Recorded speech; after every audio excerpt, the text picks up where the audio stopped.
ləm yəcib aleyhil hədd. Əgər cinsi əlaqədə olmuş olsa, o şəxsin burnunun ucu da belə qanadılmayacaq.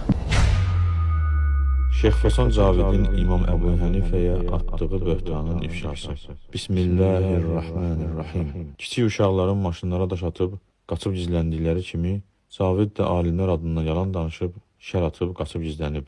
Cavidi 10 ildən çoxdur ki, debata çağırıram. O isə üz-üzə debata gəlməyə cürət etmir. Cavid dedi ki, şiə alimlərindən möhürə, torpağa səcdə etməyənin namazı batildir deyən yoxdur. Varsa gətirin. Mən də gətirdim. O da bu möhür mövzusuna tələsik, həvəslənib cavab verib, özünü biraz da çaşqınlıqlara saldığını və səhv olduğunu anladıqdan sonra qeybə çəkildi, səsi çıxmadı.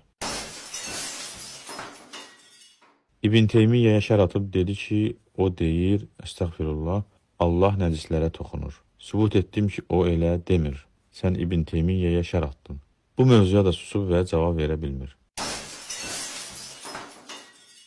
İmam Əbu Hənifəyə şər atdı, dedi ki, o ana bacı ilə evlənmək olar deyib. Cavidə vaxt verdim ki, harda deyib bu sözü sübut etsin. Başqa dəxili olmayan məsələləri toxunur. Amma tələb etdiklərimi, eləcə də İmam Əbu Hənifənin ana bacı ilə evlənmək olar dediyini sübut etməyə hünəri çatmır. Əksinə onun özünün sevimli ağası olan Əbul Qasım Xoyinin cənnətdə kişinin kişi ilə, qadının da qadın ilə evlənə bilər deməsini sübut etdim. Dedim ki, öz ağanın bu gülünc fətvasına cavab ver. Divardan səs çıxdı, Caviddən isə səs çıxmadı. İmam Əbu Hənifənin adına böhtan ataraq dedi ki, o ana bacı ilə evlənmək olar deyib. Ona bu iftiranı deməyə vadar edən səbəblərdən biri yalançı olmağı, digər səbəb isə fikri anlayışının zəif olmasıdır. Çünki bir alimin bir məsələ haqda dünyəvi cəzası və ya hədd cəzası yoxdur deməsi, onu halal sayması demək deyildir. Şəriətdə elə haram əməllər var ki, onu edənin bu dünyada fiziki cəzası yoxdur. Məsələn, qeybət etmək, yalan danışmaq kimi. Lakin o demək deyil ki, qeybətin, yalan danışmağın cəzası yoxdursa, qeybət etmək halaldır. Ey Cavid, sən məscidə imam təyin olunmusan ki, insanlara dürüstlük öyrədəsən. Amma özün buna əks gələrək illərdir qarşına 5-10 nəfəri yığıb, İmam Əbu Hənifəyə və digər böyük əhl-i-sünnə alimlərinə şər və böhtanlar atırsan. Sənə bu böhtanını sübut et deyəndə isə qeybə çəkilib, durumuma görə açıq-aşkar danışa bilmirəm deyirsən. Verilən fətvanı indi mən durumuma görə açıq-aşkar danışa bilmirəm. Başa düşən düşsün, düşməyəndə inşallah bir vasitə ilə həmən bu dəlillər təqdim olunacaq ki, o dərsdə bir qüsur, elmi qüsur yoxdur. Bu müqəddimədən sonra yəni cavab gələcək, gözləsinlər. Amma mən durumuma görə mən kitab ortaya qoyub 2012-ci ildə danışdığım kimi danışa bilmərəm.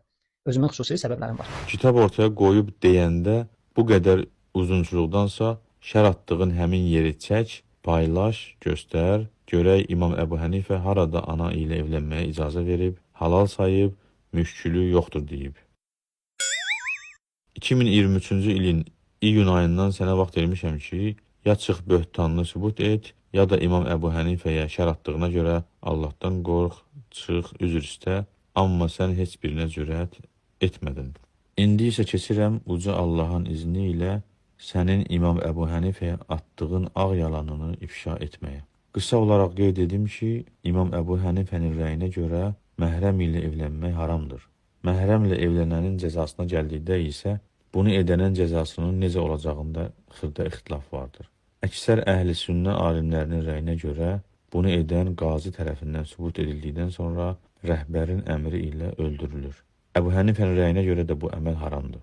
Amma ortada şübhə olduğuna görə öldürülmür, lakin ağır cəzalarla cəzalandırılır. Bu Cavid isə Əbu Hənifəyə şər ataraq deyir ki, Əbu Hənifə məhrəmlə evlənməyi halal görüb, məhrəmlə evlənməyin müşkülü yoxdur deyib. Fəvata'əhə ləm yəcib aleyhil hədd.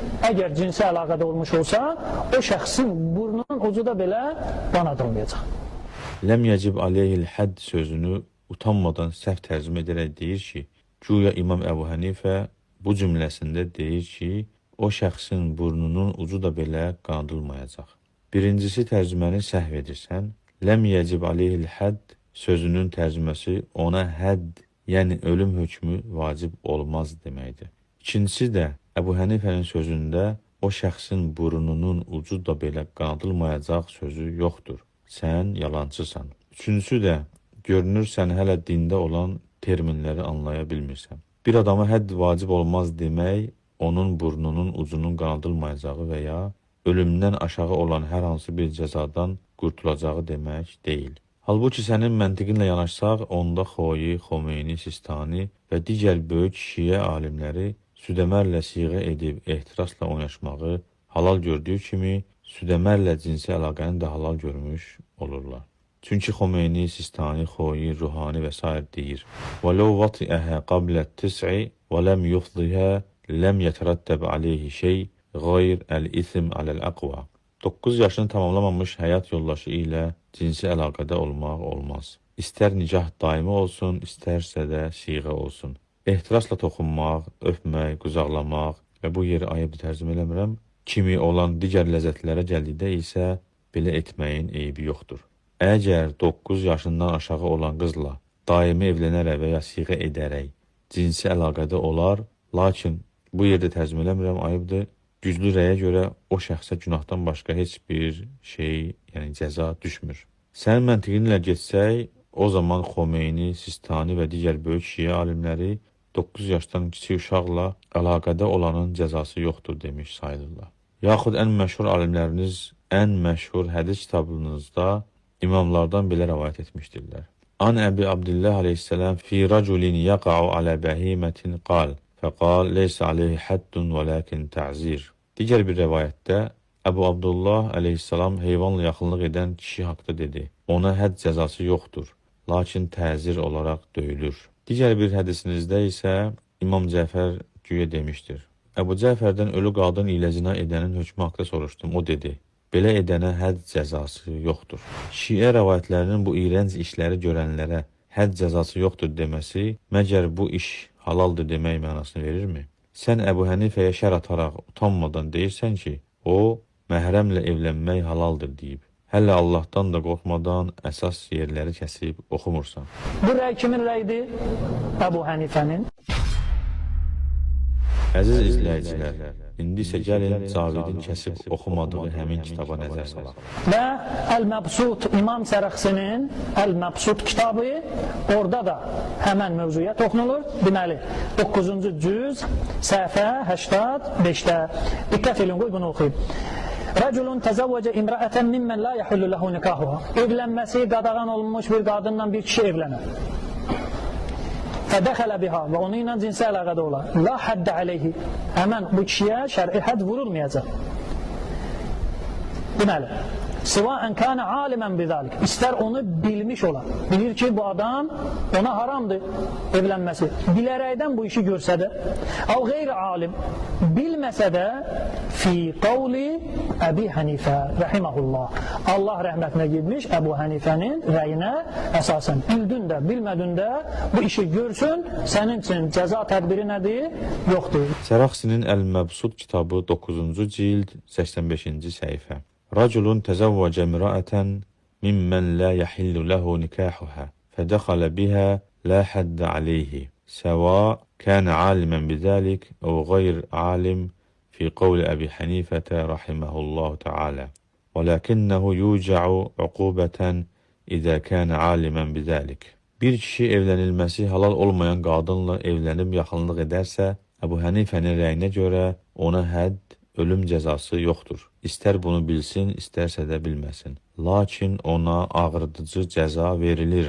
Cavid utanmadan bilərəkdən cümlənin bu yerini, yəni İmam Əbu Hənifənin lakin ona ağrıdıcı cəza verilir sözünü kəsərək sona qədər oxumadan Əbu Hənifəyə böhtan atır.